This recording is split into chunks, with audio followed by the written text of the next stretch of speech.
안녕하세요. 하루 필수 말씀 충전 하필 큐티 조종환입니다.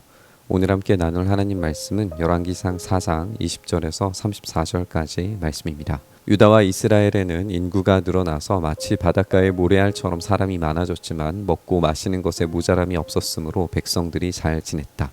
솔로몬은 유프라테스 강에서부터 블레셋 영토에 이르기까지 또 이집트의 국경에 이르기까지 모든 왕국을 다스리고 그 왕국들은 솔로몬이 살아있는 동안 조공을 바치면서 솔로몬을 섬겼다.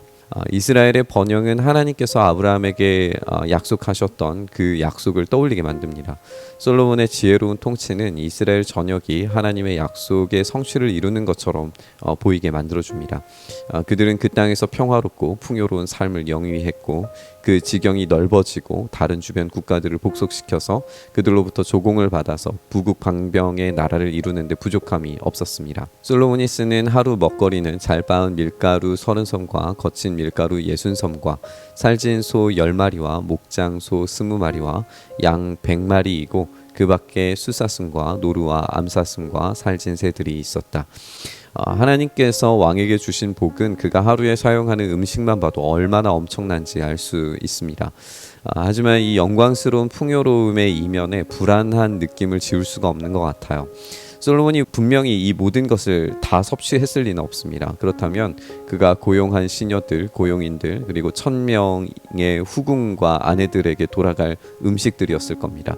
그렇다면 이 숫자는 하나님께서 얼마나 큰 복으로 그에게 공급하셨는지를 보여주지만 그 이면에 솔로몬의 신실함이 계속해서 유지될 수 있을까를 질문하게 만드는 것 같습니다. 솔로몬은 유프라테스 강 이쪽에 있는 모든 지역 곧 딥사에서부터 가사에 이르기까지 유프라테스 강 서쪽의 모든 왕을 다스리며 주위의 모든 민족과 평화를 유지하였다.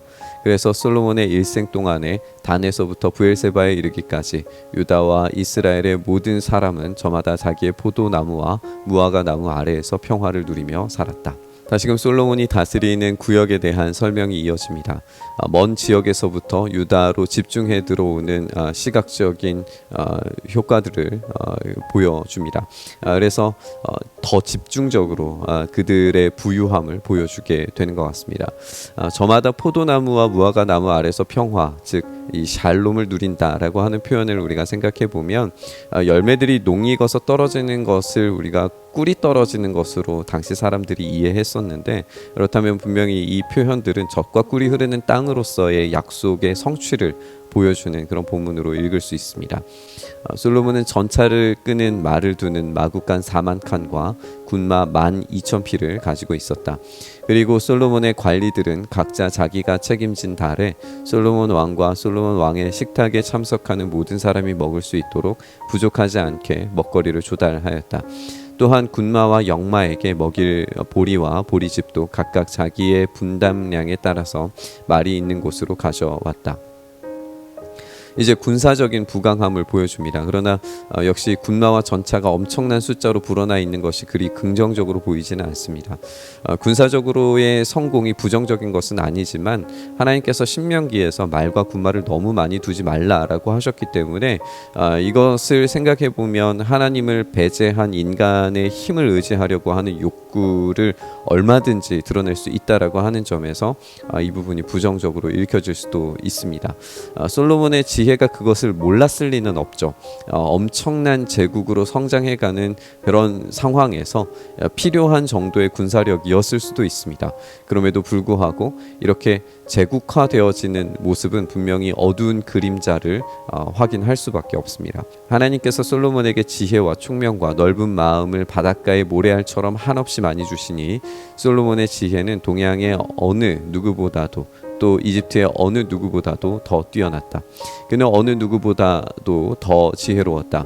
에스라 사람 예단과 마홀의 아들 헤만과 갈골과 다르다보다도 더 지혜로웠으므로 그의 명성은 주위의 모든 민족 가운데 자자하였다. 그는 3,000가지의 잠언을 말하였고 1,005편의 노래를 지었고 레바논에 있는 백향목으로부터 벽에 붙어서 사는 우슬초에 이르기까지 모든 초목을 놓고 논할 수 있었고 짐승과 새와 기어다니는 것과 물고기를 두고서도 가릴 것 없이 논할 수 있었다. 그래서 그의 지혜에 관한 소문을 들은 모든 백성과 지상의 모든 왕은 솔로몬의 지혜를 들어서 배우려고 몰려왔다. 우리는 앞서 살펴본 내용들의 긍정적인 면들 또 부정적인 면들을 점검해봤습니다.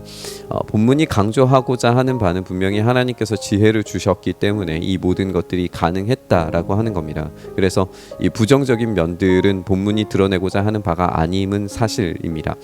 솔로몬의 지혜의 탁월함과 위대함은 정치적, 군사적, 경제적 측면을 넘어서 문학적, 철학적, 과학적 성취까지도 이루었다라고 하는 것을 보여줍니다. 짐승과 새와 기어다니는 것, 물고기까지 논할 수 있었다라고 이렇게 표현하는데 이 논하다라고 하는 단어는 말하다, 하나님의 말씀할 때에 그 번역될 수 있는 원래의 단어로 쓰여져 있습니다. 그렇다면 이 논하다라고 번역되어져 있는 이 말씀이라고 하는 것이 하나님의 통치를 나타내는 소극적 표현이라고 볼 수도 있을 겁니다. 그렇다면 이 본문이 의도하는 바는 솔로몬이 이 새로운 에덴의 아담이 되었다라고 하는 것을 보여주는 겁니다. 아담의 탁월함은 에덴을 정복하고 다스리고 관리하고 풍요롭게 만드는 것이었습니다. 아담이 하나님의 명령을 바르게 수행했을 때 그 일은 반드시 이루어졌을 겁니다. 하지만 아담의 미련함은 선과 악을 자신이 판단하고 자신이 그 기준이 되어서 에덴의 왕이 되려고 했을 때 실패로 결말 맺어졌습니다. 그런데 오늘 본문에 등장하는 새로운 아담인 이 솔로몬은 하나님께서 주인 되시는 이 새로운 에덴에서 모든 자연 만물들을 관리하고 다스리고 통치하고 자신의 지혜 곧 선과 악의 기준을 하나님께로부터만 제공받는 왕으로서 일정 정도 성공적인 아담이 되어가고 있다는 것을 보여줍니다. 어제의 본문에 이어서 오늘의 본문까지 이 지혜의 왕으로서 다스리는 이 공간과 그리고 그 내용물들 그리고 백성들이 누리는 그 모든 것들이 얼마나 풍요로운가를 생각할 때에 이것이 에덴의 그림자, 에덴으로 향하고 있는 그림을 그려내려고 했다라고 하는 점을 우리가 생각해 볼 수 있습니다. 그랬을 때 우리가 이어지는 본문들에서 성전을 지으려고 하는 것이 에덴을 형상화하는 것으로 연결되고 이 본문이 가지는 의미가 바로 이렇게 에덴을 닮아가는 그런 이스라엘을 상징적으로 이제 더 분명하게 하나님의 임재를 드러내는 공간으로서 만들려고 했다라고 하는 그런 목적성을 우리가 확인하게 되는 겁니다. 하지만 인간 왕의 이 최고의 탁월함을 보여주는 이 솔로몬이 불안한 요소들을 그대로 가지고 있다는 점도 우리가 확인해 보게 됩니다. 그 어떤 인간의 탁월함도 하나님의 기준에 완전히 부합할 수 없고 실패할 수밖에 없다는 사실을 보여주게 될 겁니다. 우리의 기대와 소망은 바로 이 다윗의 뿌리에서 나오셨지만 지혜 그 자체이신 분, 또 인간의 몸을 입으셨지만 하나님 그 자체이신 분 예수 그리스도께서 온전히 통치를 이루시는 그 나라를 우리가 바라야 되는 줄 믿습니다.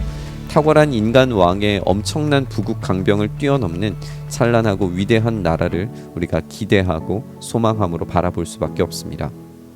오늘 말씀 묵상하면서 우리의 새로운 아담, 유일하신 왕이신 예수 그리스도의 통치가 어서 속히 임하셔서 그분의 나라 안에서 우리가 참된 샬롬을 경험할 수 있게 되기를 간절히 바라면서 오늘 본문의 말씀 묵상의 자리로 나아가시죠.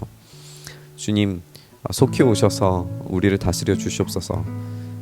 가장 뛰어난 인간의 지혜를 가진 솔로몬이 보여주는 왕국조차 이 에덴에 가까운 그림을 보여준다면 우리 주님께서 다스리시는 그 영원하고 완전한 나라에서 얼마나 놀라운 것들을 우리가 경험하게 될지 우리가 기대하고 바라면서 주님의 통치를 속히 와주시기를 간절히 바랍니다. 주님 어서 오셔서 우리를 다스리셔서 우리 안에서 참된 에덴의 놀라운 통치를 경험할 수 있도록 은혜 더하여 주시옵소서. 그 일을 우리 가운데 행하여 주시기를 간절히 바라고 소망하며 우리 주님 예수님 이름으로 기도드리옵나이다.